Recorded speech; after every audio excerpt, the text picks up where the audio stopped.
Good morning to all. I'm Inspector Bob and I come today because I've gotten some reports telling me that the reputation of your company had been decreasing. The customers reported that your memory chip weights are not consistent, which will causing harm for them. Thus, to overcome this, I will make sure that all workers are doing their tasks with full responsibility and not taking for granted. And I will conduct some interview with the QC department to get some feedback on each of you.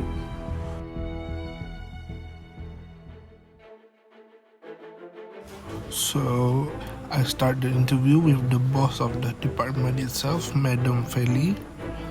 I asked her on how is the condition of the working environment and also is there any problem with all her staffs. She said that everything is actually fine, but I knew that she is hiding something from me.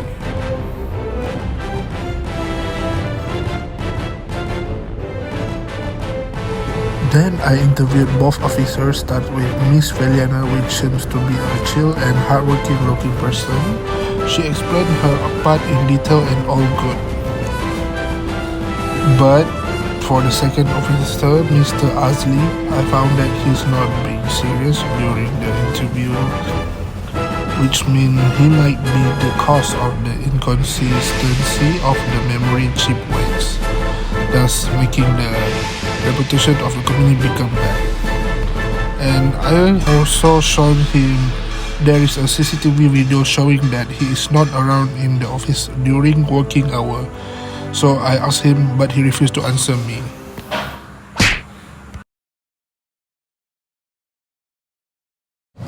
Miss Felyiana, how did you do the quality control for our memory chip?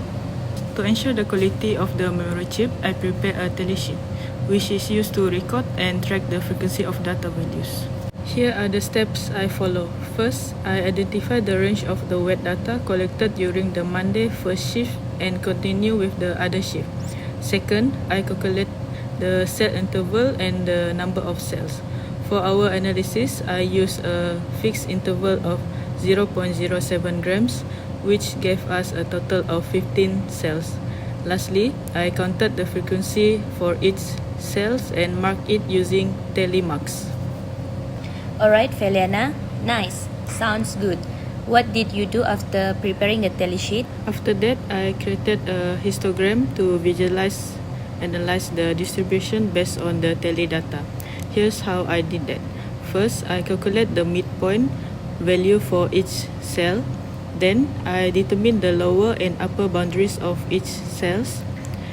And the third, I compile all relevant values, including boundaries, midpoints, and frequency for each shift.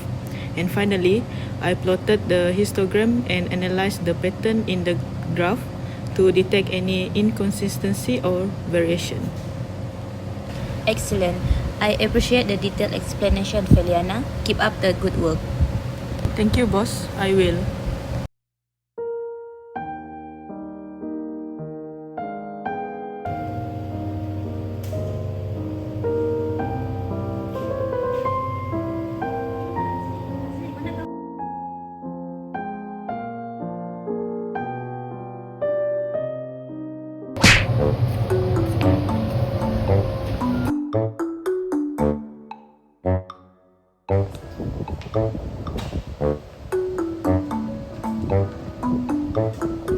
Azly, where are you coming from? You're supposed to be here and do your job. Time. Sorry boss, I went to the pantry just now to make some coffee. Do you want some? Forget about the coffee. Please sit down and do your job.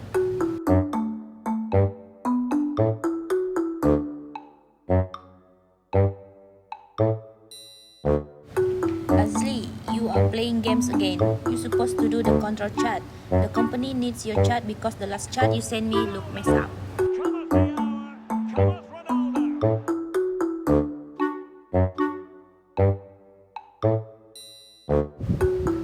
Let me teach you guys how to do the control chart.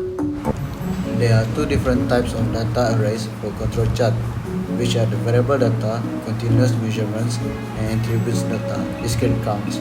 The attribute data usually being analyzed using the P charts and NP charts, while the variable data being analyzed by using the X bar and R charts.